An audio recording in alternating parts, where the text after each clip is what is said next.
Hi there everyone, GuardianE here with another live reaction and first impression video for Fire Emblem Heroes, and tonight we are getting the reveal of the next set of special heroes, seasonal heroes, to drop into the game in just a few short days. So I have the silhouette pulled up here, the teaser from the FEH Twitter, and that silhouette to the left cracks me up. I love it. I think that's pretty unmistakably going to be Zelgius or the Black Knight. So that is one slot that we don't have to work too hard for. The other character here on the right is a female archer. I believe, based upon the actual silhouette and the hairstyle, could be Annette. I think that's a pretty solid guess. That maybe they're going to squeeze some three houses in here. Not entirely sure, but I have the trailer pulled up now. Let's go ahead and hit play, watch it together raw for the first time, react to the character reveals, and then take a little bit of a closer look, a little bit of a deep dive into the kits and the art to see if this is a banner that I think is worth pulling for. All right, here we go. Got that new flashy intro for the new book. Love to see it. The magical bubbles with wishes in their hearts. Special heroes to battle. And who is that gonna be? It's the Knight's Blade. Oh, that's pretty good. That's pretty good. I love the trappings and the snow and the little festive cloak around him as well.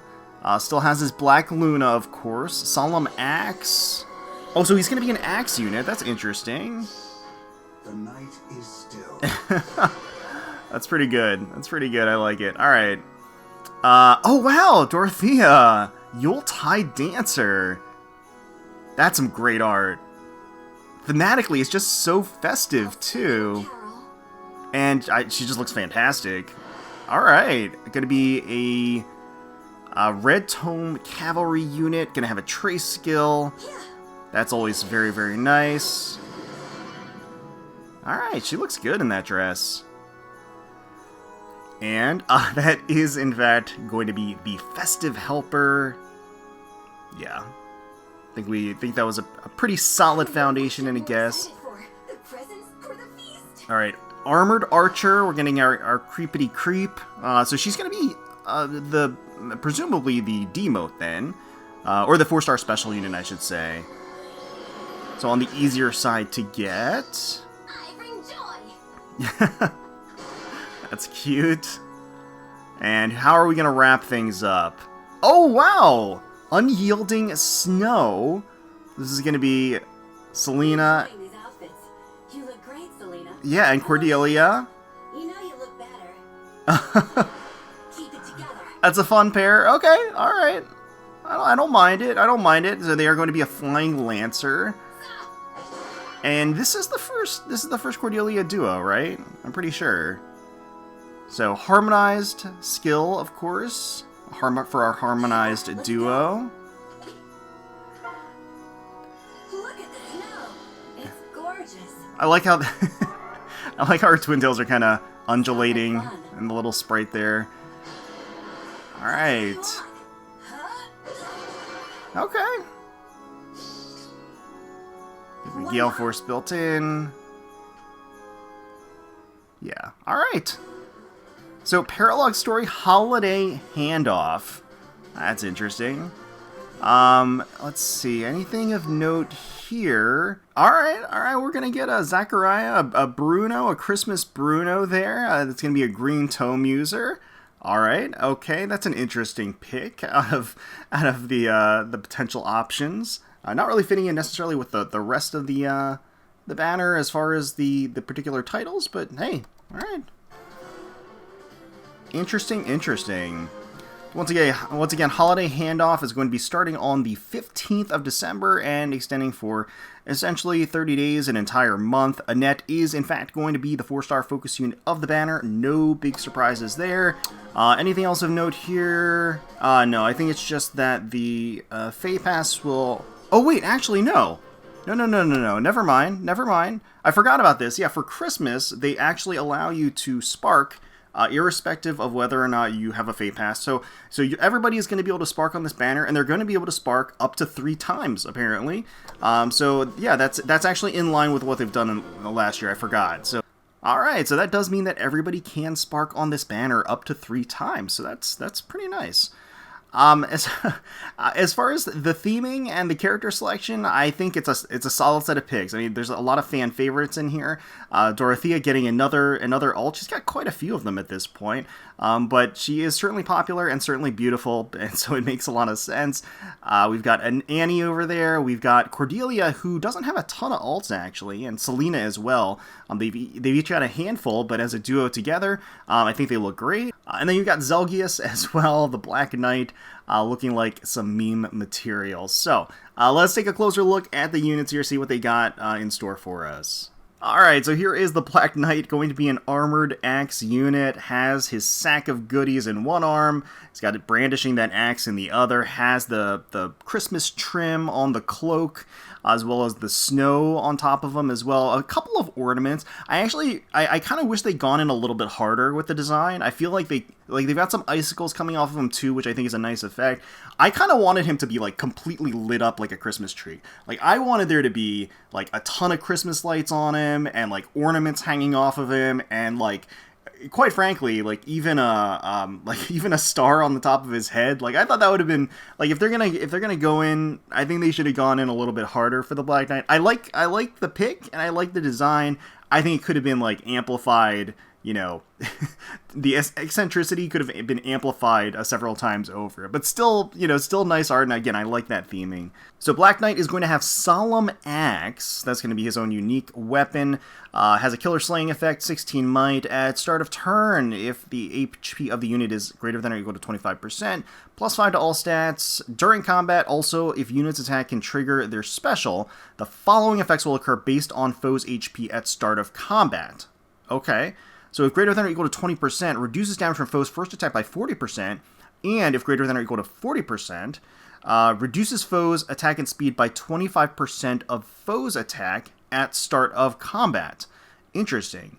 -8, max 10, min 8. And if greater than or equal to 60%, neutralizes effects that guarantee foe's follow-up attacks and effects that prevent units' follow-up attacks during combat. So that is interesting because it does seem like Black Knight is going to be speedy and will attempt to naturally double. There's a whole host of stuff in there. It's all tied uniquely to his HP stat and whether or not Black Knight is going to proc. So all of it kind of ties into the fact that when Black Knight procs or is ready to proc at the start of combat, then all of these other effects happen based upon his HP threshold. So he's going to want to stay healthy, essentially, because the more health he has, the more effects he's going to enjoy. And at greater than or equal to 60%, he's not only going to get a guaranteed follow-up attack, or he's going to be able to double unhindered, so he's not going to be able to be prevented to double. He's going to prevent the enemy's follow-up attack. He's going to lower the enemy's attack and speed by a percentage -8. So a percentage of their attack, a 25% of their attack, the opponent's attack, -8. Again, it feels like really convoluted. I guess like there's some future-proofing element to this because it's going to scale going forward as the numbers start getting more and more ridiculous in terms of the stat lines. This is going to scale better with that because it is going to take the percentage of the enemy stat line and then just take a chunk off of that, like a fixed amount, the -8, and then. Also reduces damage from foe's attack by 40%. So there's some damage reduction for good measure as well. He's got the killer slaying effect. He's going to enjoy some stat boosts as well. Black Luna remaining untouched. 3-turn cooldown treats foe's defense res as if reduced by 80% during combat. That is still strong today. Still very, very strong. So it's interesting because the way they kind of worked around expanding Black Luna's functionality by incorporating additional effects into Solemn Axe, and then having those effects based upon the special actually proccing, which I guess technically means that you could equip a different special on Zelgius here, and it would also have the properties of Solemn Axe, but it's just kind of unique. It's interesting that they went about it this way, that they incorporated certain elements into having his special at the ready when you're entering combat, without actually attaching a bunch of abilities to the special itself. It's not the first time we've seen it. It's just not like that. It's just not that common.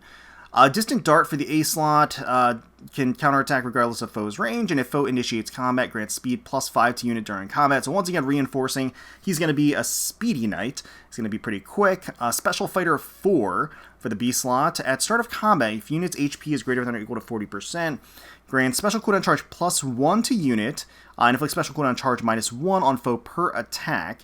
Reduces the effect of deep wounds by 50% during combat, and also if unit deals damage to foe using a special, restores HP equal to 30% of damage dealt. Very, very nice. That is going to synergize very well with Black Luna, and once again having an HP threshold condition, so 40% at least or higher, so Black Knight does want to stay healthy. That is kind of the name of the game for him. But if he has that HP threshold, he's going to get additional special charge and also a guard effect on the enemy. Both very good things. The fact that he has a killer slaying effect and Black Luna is at a 3-turn cooldown means it's at a 2-turn cooldown, right? And that Special Fighter 4 is going to ensure that when he attacks, the first attack is going to get him the charge necessary for Black Luna to proc on the second hit. So that's certainly very, very nice for him. Interesting, the counter to deep wounds here, considering we don't see deep wounds that much, and there are a couple of units that are able to inflict that, kind of worries me that maybe they're going to try to incorporate deep wounds more as a status effect. However, regardless, it is kind of baked into the Special Fighter 4, and it's what I like about it is that that's not, Special Fighter 4 isn't a one-trick pony then. It's not about countering just one specific ailment. It's just, it has that one particular utility built into it. So that's kind of nice. Reduce the effect of deep wounds by 50% during combat. And the reason why that's important is because if he procs a special, he's going to restore 30% of the damage dealt. So that's really great because, again, that's dressing up Black Luna without actually touching Black Luna. It feels like that's kind of the design template that they were using in building the character, is having all of these other effects that enhance the ability of Black Luna. And then for the C-slot, Defense Res Far Save 3, everybody loves their save skills, right? Nothing much to say about the save skills other than they are what they are, and they're as annoying as they always have been, Emblem notwithstanding. So, I think that, again, his role, Black Knight's role, is going to be essentially a speedy, high-attacking, armored unit that's going to be able to capitalize on those stat lines to enjoy special charge gain, stat boosts, damage reduction, healing, and all of that built into his damage, his very damaging special proccing, and having all of these bonus effects attached to having his special charged. And up next we have the Yuletide Dancer Dorothea as a Cavalry Red Tome unit. Really beautiful, clean art. Love the glossy, gorgeous hair with the holly adornments. You have those bright emerald green eyes, the fair, lustrous skin, the swooping neckline, showing off the shoulders and the curves. She has this fashionable, mature allure to her with the long gloves. It looks like she has, as representative of her tome, it's going to be like a pink stocking filled with treats. That's kind of floating off of her. Got the sort of waist and hip hugging body line there of the dress. The front green curtain certainly just does have all of those festive holiday colors that you would expect, as well as the nice little white fringe, the fluffy fringe that you would expect from a Santa-like outfit. So I like the swooping trail of ornaments on each side. You have candy canes and gingerbread men. All really nice, and then some ornate patterning as well on the actual skirt, some fishnets for the stockings. Overall, really, really nice. Dorothea looking good. So let's see what she's got as far as her kit. So 7-fold gifts. This is going to be a red tome, non-inheritable, 14 might, grants speed +3. If sing or dance is used, grants +6 to all stats, and the following status to target ally for 1 turn. If unit initiates combat, unit makes a guaranteed follow-up attack. At start of combat, if unit's HP is greater than or equal to 25%, grants attack speed +6 to unit during combat. I see. Okay, that is going to be some nice utility. Naturally, she has Sing as her assist, the refresher skill, and so that's gonna, if she does end up singing for her ally, she's gonna give them a nice activated stat boost of +6 to all stats, and they're going to be able to get a guaranteed follow-up attack effect on them. That's a lot of great utility, actually. I like it. The ability to bestow that effect, that utility is really great. Guaranteeing a follow-up attack on your allies, having that buff, is really solid. What I will say is that we have so many ridiculous dancers in the game at this point that being really, really solid kind of doesn't let you stand out in the crowd. And so there's so much competition for dancers at this point that it's borderline ridiculous, and they all do so many ridiculous things because we've got mythics, we've got other seasonals, we've got other special characters that are dancers that can do similar things. And even though this is a really great effect, it's just that. I mean, it's the stat boost and that when we have dancers that do like 5 or 6 different things with their dances. But I do think it's solid. She gets the Far Trace skill as well, so Speed Res Far Trace 3, so she's got some Kanto along with her kit, which is definitely very, very solid for a refresher. And then for the C-slot Infantry Speed Tactic, at start of turn, grant speed +6 to allies within 2 spaces for 1 turn, and Null Follow-Up to infantry allies within 2 spaces as well, granted only if number of that ally's movement type on the current team is less than or equal to 2. Yeah, so that's a cute little effect that works well with Sevenfold Gifts, because it's going to bestow her allies the ability to prevent enemies' guaranteed follow-up attacks, and then she's also going to give them a guaranteed follow-up attack, so, it kind of works hand in hand quite a bit. But that being said, I don't know if Dorothea really stands out from the dancer crowd, other than her art, which is gorgeous.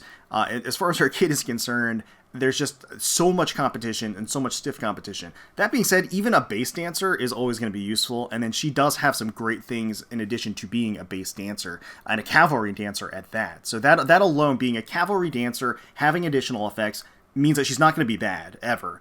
But I do also think that there's just, generally speaking, some stiff competition for that role. Next up, we do have Annette. We've got Creepity Creep, going to be an armored archer unit. Really like the design of the bow and the arrow. The arrow itself having that candy cane as well as the star snowflake design at the other end. The bow is really ornate. It has those kind of twist stripes as well as I don't know. Those are supposed to be maybe cookies. They kind of look like Christmas cookies on the actual snowflakes. Got ribbons and bows, holly, all really great stuff. Rest of her outfit has this nurse look. She has the cute twisted braids. And I actually like how it syncs up with Dorothea's outfit quite a bit. You have the patterning on the actual dress looks very, very similar. You have sort of the imprint of these snowflakes as well on the front, which is really, really nice. The hanging ornaments, the snowflakes on the patterning on the actual sort of shawl or coat that she has on as well. Really nice. So we already know that Annette is going to be the 4-star focus unit of the banner, so she is going to have Peppy Bow Plus. It is 12 might and effective against flying foes. At start of combat, if unit's HP is greater than or equal to 25%, inflicts attack defense -5 on foe during combat, and foe cannot make a follow-up attack.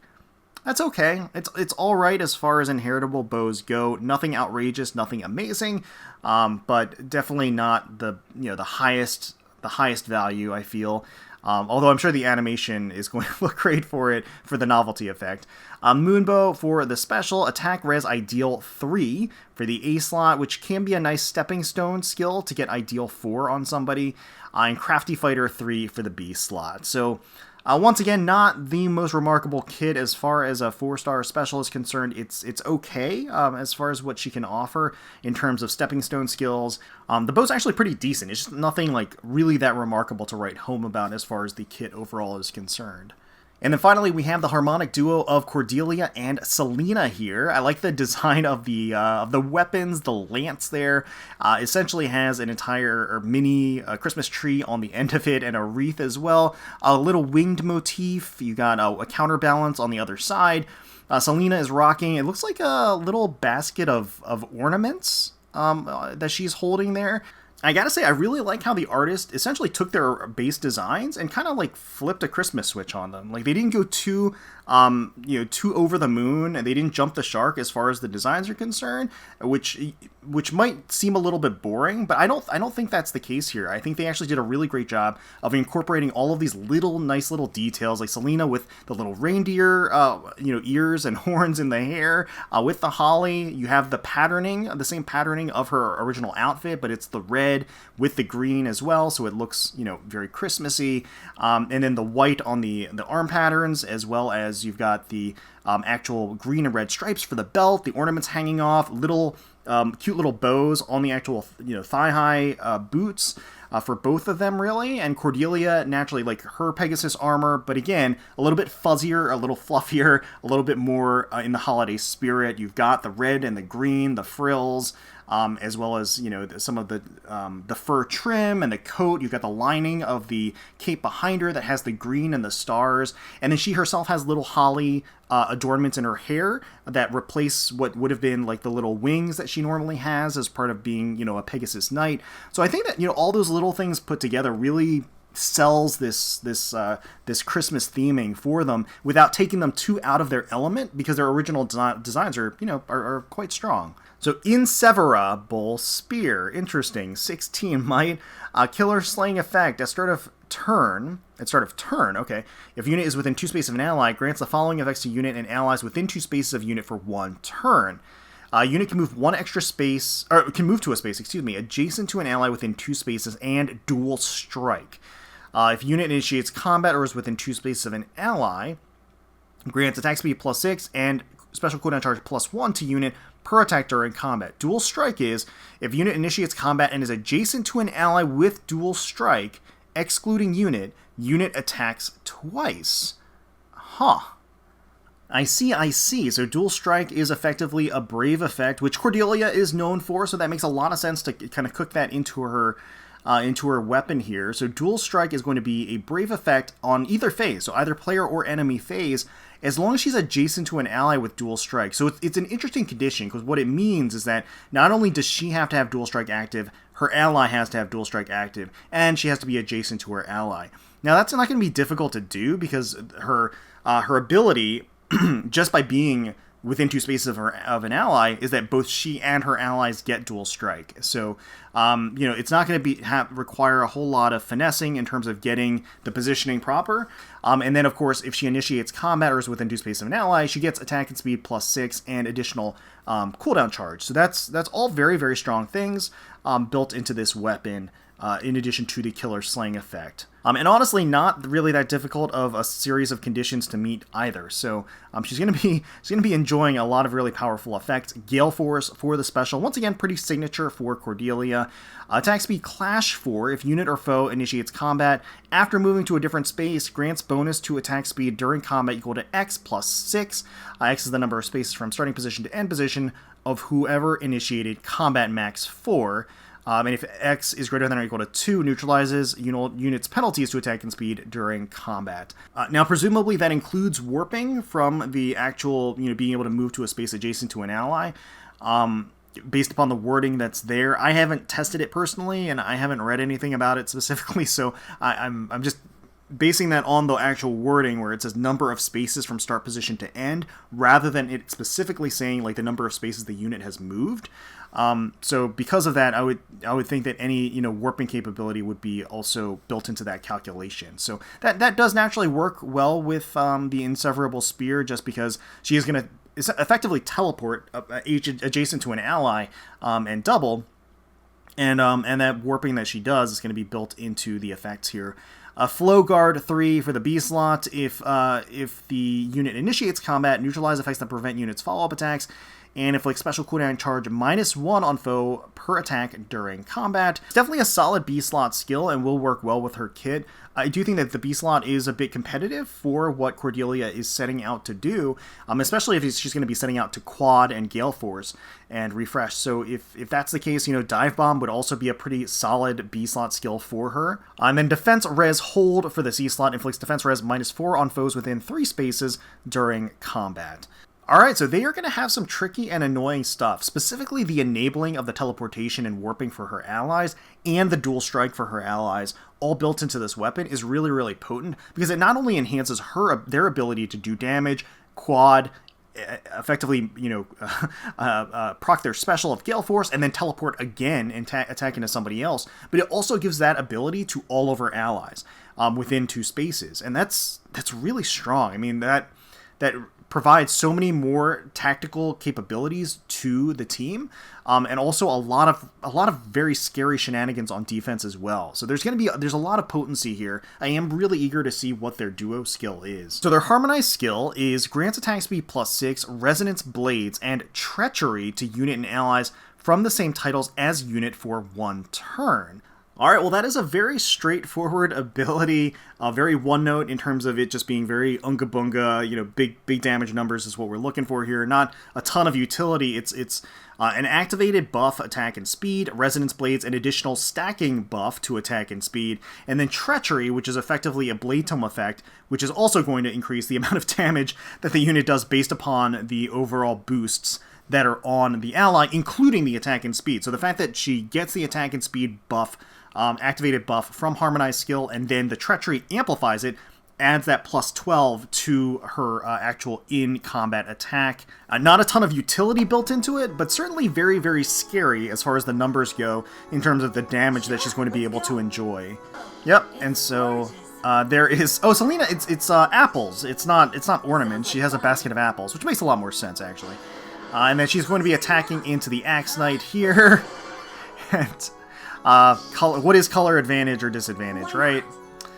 So yeah, I mean, again, that the shenanigans of the movement is potentially very, very scary, and then them enjoying all of those unique stat buffs as well, all like kind of stacking on top of each other, is going to be quite strong. So once again, starting on the 15th of December, we have Holiday Handoff, our Christmas banner of 2022.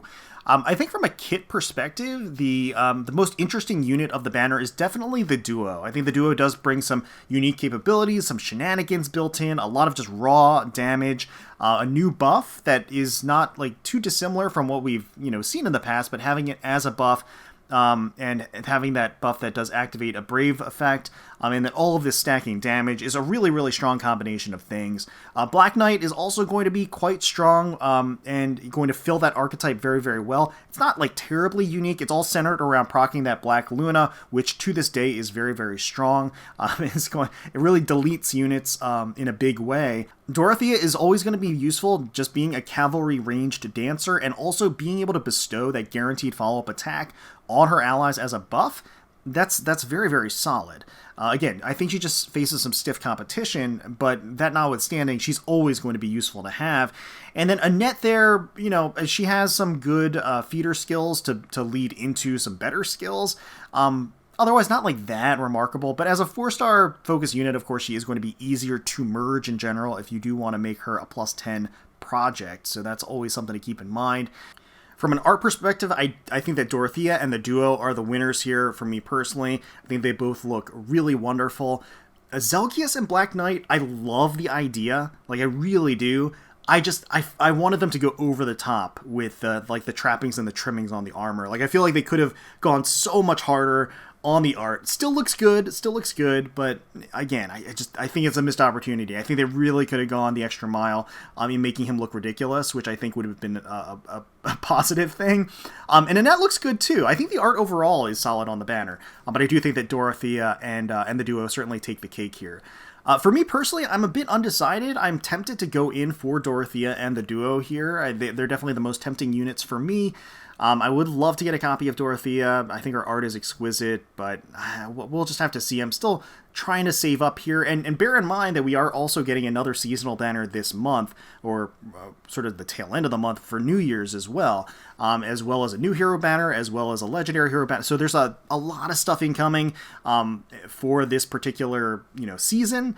We're also going to get naturally a Hero Rises as well. So there's a lot of stuff incoming to look forward to. So just bear that in mind, and this banner is around for a while. But of course, it is also worth noting that from a value perspective, everybody can spark on this banner up to 3 times, and it is a limited banner. It's a seasonal banner, so that's not a common thing. They only do that for Christmas banners, essentially, and most seasonal banners, you don't have the ability to invoke that spark. So that's something also to bear in mind here, is that additional safety net, which is quite nice.